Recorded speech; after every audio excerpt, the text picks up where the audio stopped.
Yeah, so there's a lot of stuff that's been happening actually in the business. So I'm being invited into upper spheres of society where I don't belong. I have no idea how I got invited to live in down the street. I've been in 10, and then I've gone to 11. I just need to be in 9 and 12 now, and I may as well call myself an English politician.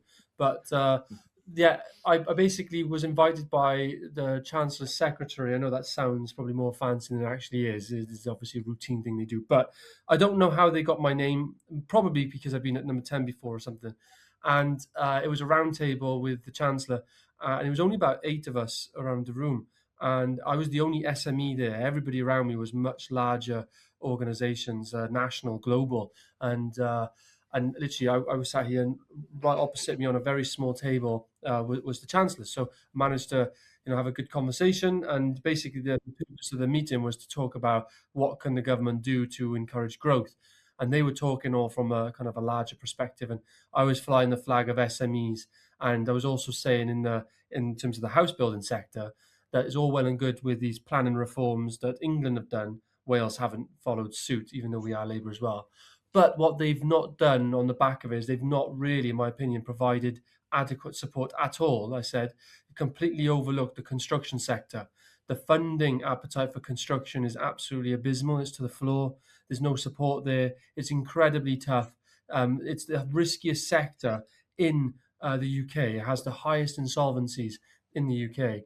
And because of that, insurance is to the low, it's just so hard.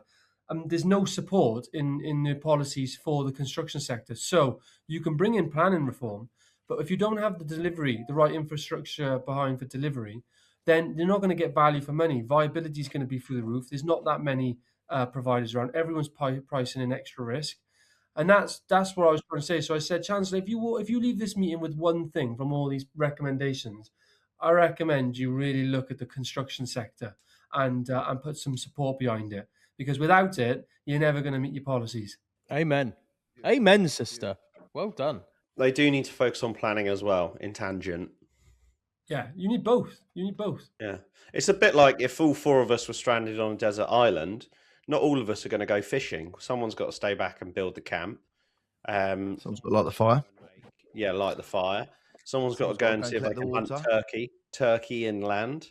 No, Stu will write for water. It comes from. Just stick your head up and wait. That's Jack's plan. It's just. I like that job. Just led down next to a bucket. What are you doing? Just waiting for the water, mate. Just come any minute now. Water. Yeah. Yeah. I'm launching an investment fund, and I've also launched a charity. Go on, get some nuggets, mate. Okay, so take them in the order of the reverse. So myself and my wife, or my wife and I, however you politically correctly say it, have launched a charity called the Elidor Foundation.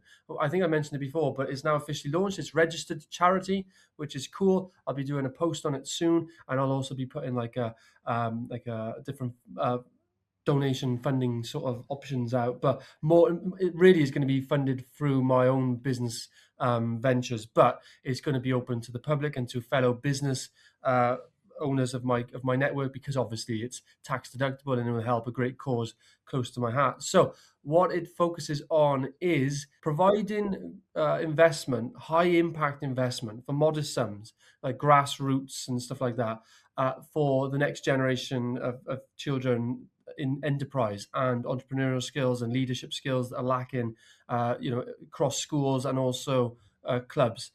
And it's going to be, my wife is pretty much running it, and I am the one focused on bringing in, helping fund it and bringing in the investment. And we've got big plans in the future for it to grow. It's starting in Wales, and then eventually we'll scale it across the UK as the business also scales across the UK. So, really excited about that. There's nothing else. Like, I love what I do genuinely in terms of building social and affordable homes. And one of the best things is when you finally finish home and you see a family move in, and some of the kids have been in temporary accommodation moving around and they've been in school.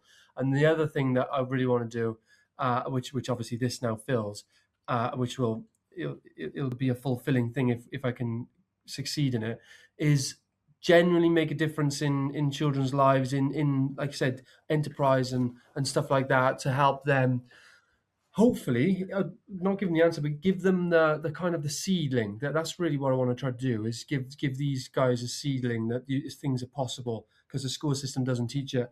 So that's the plan, and hopefully it helps. And the second thing was that I am launching an investment vehicle. I don't know what to call it, whether it's social impact investment platform. I'm probably not going to use the word fund, because I'm not going to have it regulated.